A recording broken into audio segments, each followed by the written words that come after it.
बड़ी खबर आपको बताएं, बीजेपी प्रदेश अध्यक्ष दिलीप जायसवाल की सुरक्षा बढ़ा दी गई है। दिलीप जायसवाल को Y+ सिक्योरिटी मिली है। नीतीश सरकार ने पप्पू यादव की सुरक्षा घटा दी है। पप्पू यादव को अब Y श्रेणी की सुरक्षा मिलेगी। तो दिलीप जायसवाल को अब Y+ सिक्योरिटी मिलेगी, वहीं पप्पू यादव को अब सुरक्षा को हटा दिया गया है। बिहार सरकार ने बिहार बीजेपी अध्यक्ष डॉक्टर दिलीप जायसवाल की सुरक्षा बढ़ा दी है, जबकि पूर्णिया के सांसद राजेश रंजन उर्फ पप्पू यादव की सुरक्षा घटा दी गई है। गृह विभाग की विशेष शाखा ने इससे जुड़ा आदेश जारी कर दिया है। विभागीय जानकारी के अनुसार आपराधिक खतरों और थ्रेट असेसमेंट रिपोर्ट के आधार पर डॉक्टर दिलीप जायसवाल को Y+ श्रेणी की सुरक्षा प्रदान की जाएगी। पहले उन्हें Y श्रेणी की सुरक्षा मिली हुई थी। वहीं सांसद पप्पू यादव को पहले से Y+ सुरक्षा दी गई थी और अब उसकी जगह Y श्रेणी की सुरक्षा देने का निर्णय लिया गया। पिछले दिनों राज्य सुरक्षा समिति की बैठक में इसकी अनुशंसा की गई है। मालूम है कि Y+ श्रेणी में VIP की सुरक्षा में 11 लोग होते हैं, जिनमें पुलिस के साथ 2-4 कमांडो शामिल होते हैं। वहीं Y श्रेणी में 8 लोग सुरक्षा में तैनात किए जाते हैं, जिनमें 1-2 कमांडो और बाकी पुलिस के जवान होते हैं। बिहार सरकार ने अब भाजपा प्रदेश अध्यक्ष दिलीप जायसवाल की सुरक्षा बढ़ा दी है, उन्हें Y+ श्रेणी की सिक्योरिटी दे दी है। वहीं सांसद पप्पू यादव की सुरक्षा घटाकर उन्हें अब Y श्रेणी की सुरक्षा मिलेगी। गृह विभाग ने आदेश जारी किया। सुरक्षा में बदलाव आपराधिक खतरों थ्रेट असेसमेंट रिपोर्ट के आधार पर किया गया है और राज्य सुरक्षा समिति की बैठक में इस बदलाव की सिफारिश की गई। पप्पू यादव ने एक्स पर पोस्ट कर JDU नेता संजय झा और सम्राट चौधरी पर निशाना साधा। इसको लेकर और जानकारी लेते हैं, हमारे साथ हमारे सहयोगी रितेश मिश्रा जुड़ गए हैं। रितेश, इस सिक्योरिटी में जो बदलाव देखने को मिला है, इसको लेकर क्या कुछ रिएक्शन सामने आए दोनों की ओर से?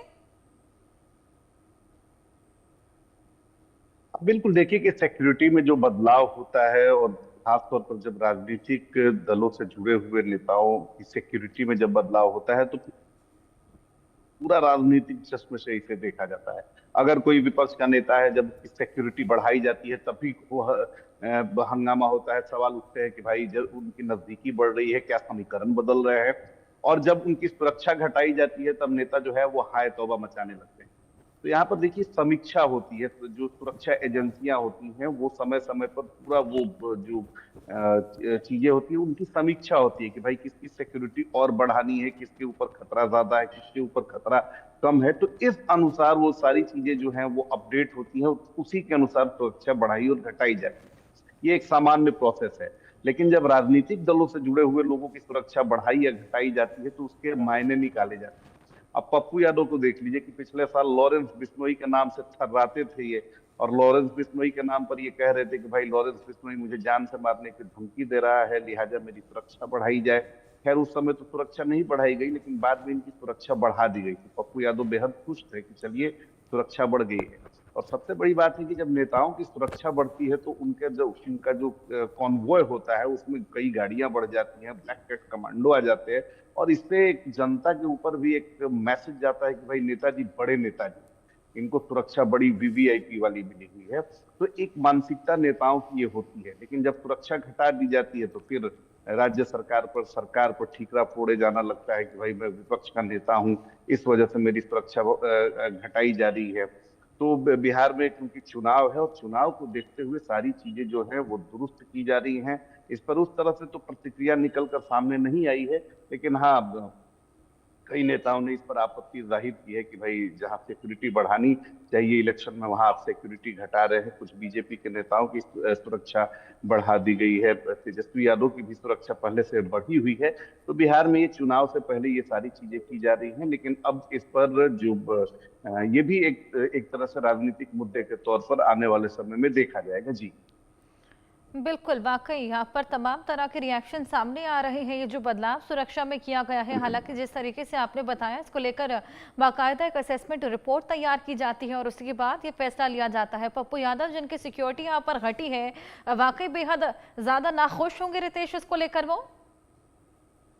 देखिए बहुत ज्यादा नाखुश तो नहीं। पप्पू यादव एक ऐसे नेता हैं जिन्हें अनप्रेडिक्टेबल कहा जा सकता है। कब वो क्या करते हैं किसी को समझ में नहीं आता है, कब वो किसकी तारीफ कर दे, फिर कब उस व्यक्ति की आलोचना की।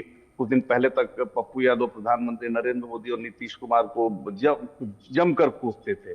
लेकिन जैसे ही प्रधानमंत्री नरेंद्र मोदी का पूर्णिया में कार्यक्रम हुआ, वहां पर एयरपोर्ट जो है उसका शुभारंभ हो गया, इनॉग्रेशन हो गया, कई सारी बातें जो पप्पू यादव ने कही थी उन्हें उसे मान लिया गया, तो अब कसीदे गढ़ने लगे हैं मुख्यमंत्री नीतीश कुमार को और प्रधानमंत्री नरेंद्र मोदी को विकास पुरुष बता रहे हैं।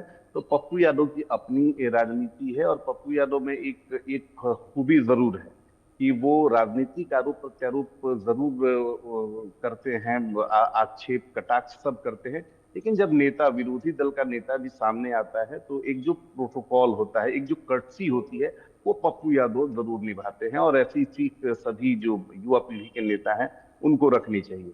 तो पप्पू यादव उतना तो कुछ इस पर नहीं बोल रहे हैं, क्योंकि पप्पू यादव अभी व्यस्त है। पप्पू यादव व्यस्त हैं क्योंकि प्रियंका गांधी आ रही हैं, कांग्रेस के कई सारे कार्यक्रम हैं, और लंबी कोशिश के बाद पप्पू यादव को अब कांग्रेस के कार्यक्रमों में एंट्री मिलने लगी है, तो लिहाजा पप्पू यादव का पूरा ध्यान उधर है। लेकिन जैसे ही उन सारी चीजों से वो फ्री होंगे, फिर इस पर उनकी प्रतिक्रिया भी जरूर आएगी।